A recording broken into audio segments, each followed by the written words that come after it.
And then he began to share with us the way in which we are changed, like what shapes us, what actually influences who we become, and what adapts our character, what forms us as people. And there were three things that he mentioned that I just want to reiterate tonight. First one was this. He said it was the stories that we believe.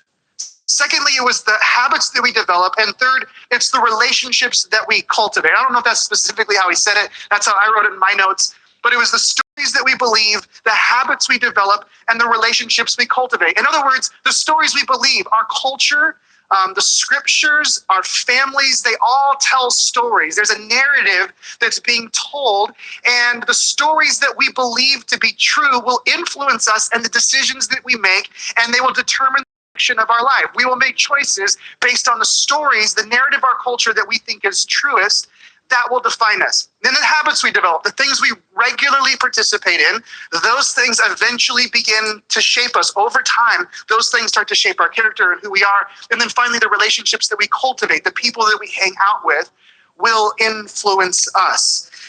Now, toward this end, I want to walk through a story tonight that if we believe this story is true, if this is one of the stories that we say there's some authenticity to this, there's truth to this, then I believe this story should impact us in fairly powerful ways. Like, if we choose to allow this to be one of the narratives that we believe is true, it has a significant impact on us. In fact, in a couple of different categories. Let me say this.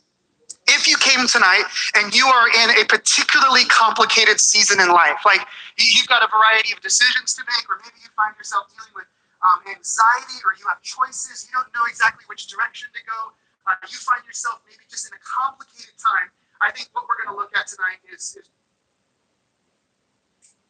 which direction to go is really relevant for where you're living. I'll also say this. If you're in a position where you have more questions than answers, I think this is a passage that's going to actually speak to some things in your own life. I would even say this, that if tonight you're here and you're just exploring faith, and that's something we love around Summit, is we just want this to be an environment where you can ask questions. And maybe you're asking questions about Jesus and who he is, and you're kind of wondering some things about what it means to be a Jesus follower. I think that tonight's going to surprisingly show you some things that will contradict maybe some assumptions that you've made about what it means to be a follower of Jesus. So the story's going to be about Jesus, and it's going to challenge us as we look into it. Before we dive into it, I just want to share something I came across this week as I was preparing for this. It was written about 100 years ago by this Canadian pastor, which I was like initially just kind of stunned. Like, good stuff comes from Canada, and just totally kidding. I've been taking shots at Canadians all day today, and they've been taking shots at me. But there's this Canadian preacher about 100 years ago. His name's James Francis, and he wrote several books. What I'm going to share with you is an excerpt from a sermon that he preached, and I think it's a really good way for us to set up where we're going with the text tonight. So just listen to what he said. Speaking of Jesus, he said, "Here is a man who was born in an obscure village as the child of a peasant woman. He grew up in another obscure village. He worked in a carpenter shop until he was 30, and then for 3 years was an itinerant preacher. He never wrote a book, never held an office, never owned a home, never had a family, never went to college. He never put his foot inside of a big city. He never traveled 200 miles from the place he was born. He never did one of the things that usually accompany greatness. He had no credentials but himself. He had nothing to do with this world except the naked power of his divine manhood. While still a young man, the tide of popular opinion turned against him. His friends ran away. One of them denied him. Another betrayed him. He was turned over to his enemies. He went through the mockery of a trial. He was nailed upon the cross between two thieves. His executioners gambled for the only piece of property he had on earth while he was dying, and that was his cloak. When he was dead, he was taken down and laid in a borrowed grave through the pity of a friend. 19 wide centuries have come and gone, and today he's the center of the human race and the leader of the column of progress. I am far within the mark when I say that all the armies that ever marched, and all the navies that were ever built, and all the parliaments that were ever sat, and all the kings that ever reigned, put together, have not affected the life of man upon the earth as powerfully as this one solitary life." It's really good, right? And yet there's something interesting. When you hear this, you hear something that I probably hear, and that's that Jesus was incredibly unconventional. He was remarkably unconventional in the way that he did things. In fact, there's nothing in his story, there's nothing about all that I just read that would give you an indicator of the impact he would have on the world. Like, there's nothing in it. There are no predictors. There's nothing conventional about Jesus. There's nothing status quo about Jesus. It's not like Jesus was doing these things and then there were these leadership books or influence books that were being written during his day. And like Jesus was doing this stuff and people were like, oh yeah, no, he's been reading these books on leadership. And so that's why he's throwing himself on a cross for people. Like, no, like there's none of that. Like nobody ever said the way to change the world is to do the things or even not do the things that you're doing here. So why is this important? Why do we need to recognize this? It's important to recognize because stories like the one that we're going to be looking at tonight, they not only reveal the unconventional nature of Jesus, but I think it also challenges us to be unconventional in our discipleship to him. Like if Jesus is that unconventional, if he's that different, that probably means his disciples are fairly unconventional in the way that they pursue him. Like if this is true, then we're probably being asked to do far more than just think of Jesus in very conventional terms and follow him in very conventional sorts of ways. And by the way, if you're struggling, if you find yourself saying, you know, I get that there are these promises of Jesus and I understand that there are experiences that people should be having that follow Jesus, but they're not consistent with you. You say, that's not a reality for me. I'm not actually experiencing those things. Maybe the reason is that you're following a conventional Jesus of your own imagination in very conventional ways that work for you, rather than experiencing him in his unconventional nature. So this story we look at tonight, it's in Matthew chapter 14. And if you have a Bible, it can be on a device, or if you actually have one of those paper things that's called a Bible, you can open that up to Matthew chapter 14. Verse 22, if you want to take some notes tonight, there's going to be a few observations that we're going to make. Before we start walking through these verses, I want to just give you the context for what's happening, what happens before the story that we're looking at tonight.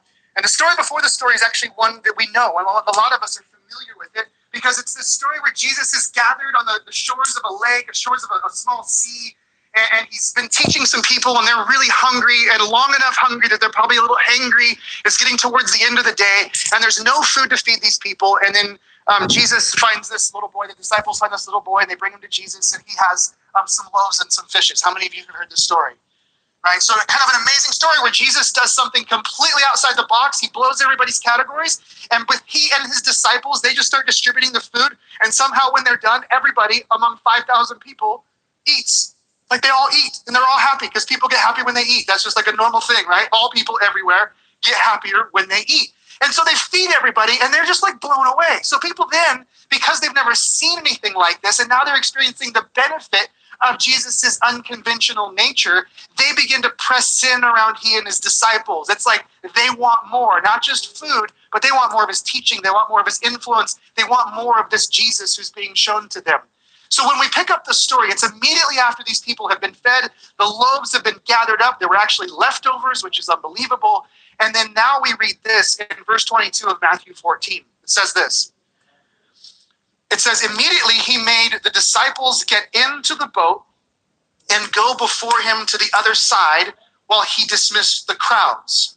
And after he dismissed the crowds, he went up on the mountain by himself to pray. When evening came, he was there alone, which, by the way, there is a very introverted part of who I am, and I love this part of who Jesus is, right? And those of you that are introverts, you probably go, yeah, that sounds really nice. Like, even tonight, I don't mind being at church for a little while, but I want to go be alone, right? That's what Jesus does, right? He's like, I got to get out of here. And so he puts the disciples and sends them away in the boat. And then he goes, I've got to go spend some time away. I got to just like spend some time in prayer by myself. And we come to verse 24. It says, but the boat by this time was a long way from the land, beaten by the waves, for the wind was against them. And in the fourth watch of the night, let me just explain, in the fourth watch of the night, this is somewhere between 3 and 6 a.m., so this is in like the middle of the night, early morning hours, right? They're battling the waves. They're exhausted. So some of us have had nights like this, right? Where you've had to work on something through the night, or you've had to weather some sort of storm. Maybe you were camping. Maybe you had some sort of experience. Those of you, maybe you've had a kid that was sick and you're just exhausted and the kid's not doing well in the middle of the night. You're just battling and there's that exhaustion. You're like, is this going to ever end? Will these kids ever grow up and leave my house? And the answer is yes, they eventually do. But you just, there's these nights that just seem like they will never end and you're exhausted and you're battling. That's what's happening here. It's the fourth watch of the night and they're exhausted. And then it says in the next verse, it says, and he, speaking of Jesus, came to them walking on the sea. But when the disciples saw him walking on the sea, they were terrified and said, "It's a ghost." And they cried out in fear. And immediately Jesus spoke to them, saying, "Take heart, it is I. Do not be afraid." Peter answered him, "Lord, if it is you, command me to come to you on the water." And he said, "Come." So Peter got out of the boat and he walked on the water, and he came to Jesus. But when he saw the wind, he was afraid, and beginning to sink, he cried out, "Lord, save me." So Jesus immediately reached out his hand, he took hold of him, saying to him, "Oh, you of little faith, why did you doubt?" And when they got into the boat,